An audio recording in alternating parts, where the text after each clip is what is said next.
Good afternoon, ladies and gentlemen. Welcome to our session. Make sure that everyone has all the same types of information. I think absolutely we should be leveraging technology, but we should make sure that we've got some folks who are figuring out how to do that in a way that's going to meet all the different requirements for end-to-end, full life cycle information management. You hit on something interesting when you were talking about naming your clients, like on a LinkedIn profile. Because I know that if we were to pull up, a random contractor's profile on LinkedIn, I know that on mine from when I was a consultant, I list my 2 clients there, and one of them was the White House. So it's, that's something that I don't think a lot of people are abiding by. But I also think that we need to find a way to be able to share that information constructively, because people are going to need to share that information in order to explain, what they did. And something like LinkedIn is a glorified job search site, and people are going to need to be able to share that information. We need to find a way to do that more constructively than just saying they can't do it. So. Are there specific record schedules or guidance about social media or the use of publicly available social media for federal agencies?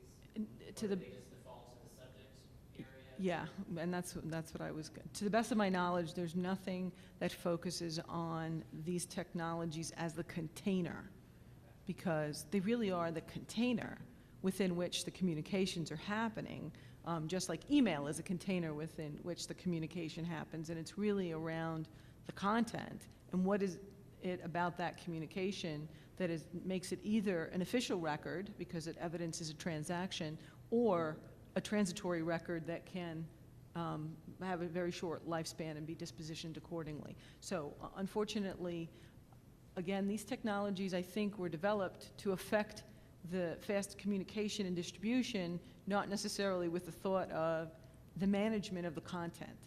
And if anybody here knows of any place where they've figured out how to do that, that would be great. I mean, I know the archivist spoke last month about the challenges and the fact that electronic content management is the greatest challenge to managing federal records, and even a bigger challenge from the time that NARA was started. At least there they had boxes of physical things they could sort of figure out. There's so much electronic content in so many different environments, some of which today we can't even get to because we don't even have the functioning systems anymore.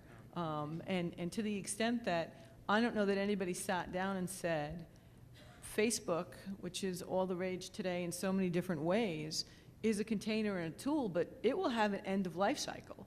So although Facebook, to its credit, recently created a functionality, and all of you can use it personally, to download all the content of your personal profile. I don't know if anybody's seen the functionality on Facebook. So in theory, they've thought through a little bit, at least as far as an individual is concerned, to be able to take all of that content and put it in some sort of a container. But to the extent, again, if an organization within the government has a Facebook page, who owns that page? Who's going to manage the records on that page? All of those kinds of things I don't think have necessarily been thought through at every place.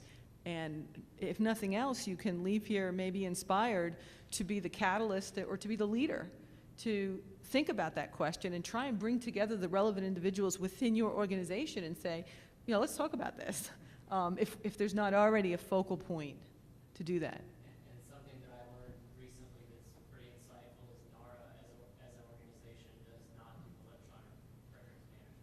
Well, They're print to file. Well, yes, it is true that guidance is there, but the Electronic Records Archive project that has been going on for some years that Lockheed is doing with NARA is something that, and I don't know the status of it today, but it has been something that's been in progress. You're right, it's not finished, and it's not an easy way, and the biggest challenge to the directive, which was to print out the email, was that you lost all the metadata, and I'll put on my e-discovery lawyer hat, and you could and would lose potentially relevant information in a legal matter. So that clearly was not a long-term solution and is not a long-term solution, but you're absolutely right to the extent that the National Archives actually needs to be better enabled to provide consistent advice across all the agencies, to have standards and to have mechanisms by which everyone can use things, but they don't have the funding. Doesn't the archives run, I guess the best way to call it, a mirror of the White House website at the end of the Clinton administration through the Clinton Presidential Library? And how does that fit into that question about preserving old data, making it available, making it useful? I think that I've seen that. I don't know if they still do. I'll defer to my good friend Jason Barron, who's the Director of Litigation at NARA. He's the expert, so if anyone needs to get an answer to that question, come see me and I'll give you Jason's information. I also think, and this kind of touches on preserving things, I also seem to recall that the Library of Congress is archiving all of Twitter in real time. Public Twitter, right. But I think that's a huge thing because it shows that it's possible to capture that streaming data. I mean, we're not even talking about, if you have a bunch of emails in a file, that's one thing, but streaming data is so difficult to work with. And their ability to capture that and record that for posterity, I think is very telling that it's not out of the question. So I actually have one other short video I'd like to show, if you would indulge me on the computer, if I can log into my George Washington University portal. It's about Facebook that I hope will get you thinking a little bit about what some of the challenges are in making sure that people work with it in a safe way. But in the meantime, I don't know if you want to talk a little bit more about the guidance and what's happening within your organization. So I mean, kind of our summary of at least what we experienced is that, we don't want to see, don't discourage innovative uses when they come up. If somebody's found a new and creative way of doing something, don't knock them down immediately. And when a new tool pops up, look at how it's being used before you set the policy. For us, I mean, specifically, looking at the MediaWiki example, we have some policies on, but they're very broad, and we waited to see what people wanted to do with it before we set them, and really made that happen. And the other important thing I wanted to touch on was, don't cut your employees off from the outside world. The ability for me to jump onto something like Twitter or Stack Overflow and ask a question in the middle of the day means I can get answers back faster than a lot of other people can. For some of our commercial clients, I mean, I've tormented some of our vendors on Twitter before and gotten answers very quickly that way, and it's always very nice. Yeah. And it's unfortunate because this goes back to something in the video about do you care what people are saying about you, and I think the answer is something like you will or you should or something, and I have to admit to using that to my advantage when I need to get the upper hand on something. The other thing is, the converse of that, though, is make sure that they're mindful when communicating with the outside world. Don't tell anybody anything they don't need to know. When I was dealing with that example from yesterday, somebody asked if I could post a sample of the data that I was having trouble with. In that case, I could post it all, and I just did that. And in other cases, I couldn't do that. You have to be able to make that distinction and know where to draw those lines. The other thing is, and I think the final thing to remind everyone is, how do we put this here? Find the tools that work best for your customers. Let them tell you what they need to do. Don't hand them something and say use this unless you know it's the answer for them. Are you ready? Yeah, I just need to figure out how to get the... I have no idea what this is. This could be exciting.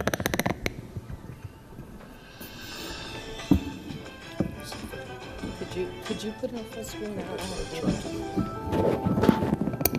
Congress today authorized money for Facebook, the massive online surveillance program run by the CIA.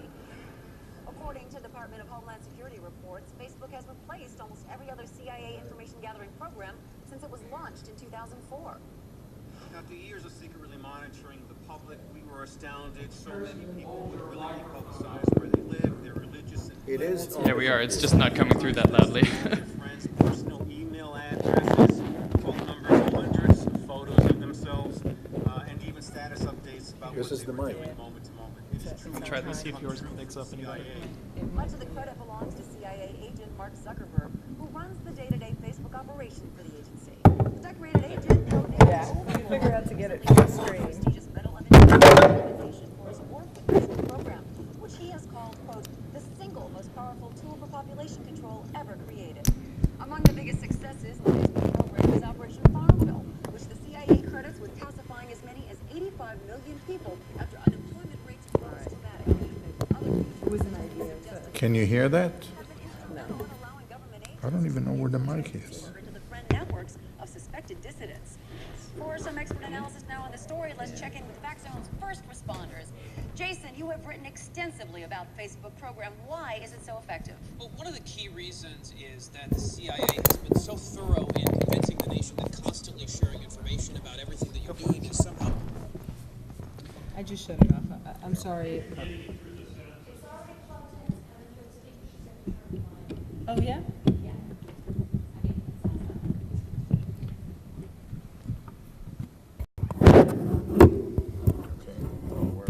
Was it different? Well, I closed the window. We had one final best practice that we'd recommend as well, which is that you need to be comfortable having multiple applications out there in the universe that may all do the same thing, and you may have to link them back and forth to each other. Trying to find that one killer app is frequently what encourages people to say, well, do I like it, don't I like it, and will I use it? Frequently, the real concern is, are you meeting the business need of people to get their work done? And if you're not doing that, which app you're using really doesn't matter. So the most important thing is to make sure that the application that is out there, or the ecosystem of applications that are all working together, fulfill the need. And, I don't know. No, I don't think so. Were there any other questions about specifically the social media, external social media use?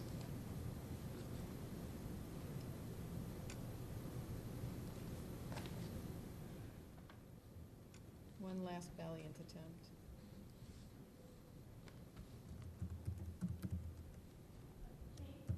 Yes. How did you get up to speed on using MediaWiki? You just get a book and start reading? I have something like 5,000 edits on Wikipedia. So no, I mean, and that's why I chose that, is that I've been playing with it, I've been editing things, and I was like, oh, this is neat.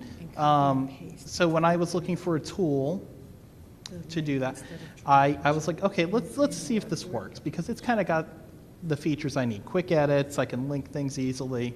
You know, all the things you want in knowledge management, although at the time I wasn't thinking of it as a knowledge management application. I was thinking of it from a documentation perspective. And you know, insofar as there's a difference between those two, which is kind of hard to see sometimes. So when it came to that, I was like, oh yeah, this is, I mean, they're like 8 commands, and that's it. That's all that matters. Now, when it came to doing other things like, you know, integrating it with our network, I mean, yeah, that's where things got heavy.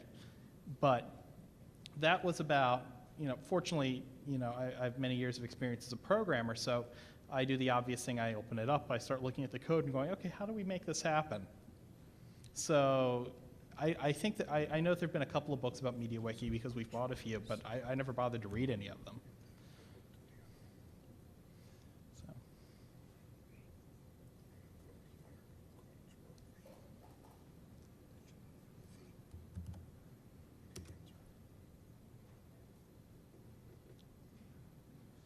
I think they're still trying to make the video work here.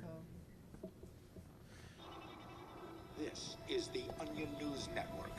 Better news, better viewers.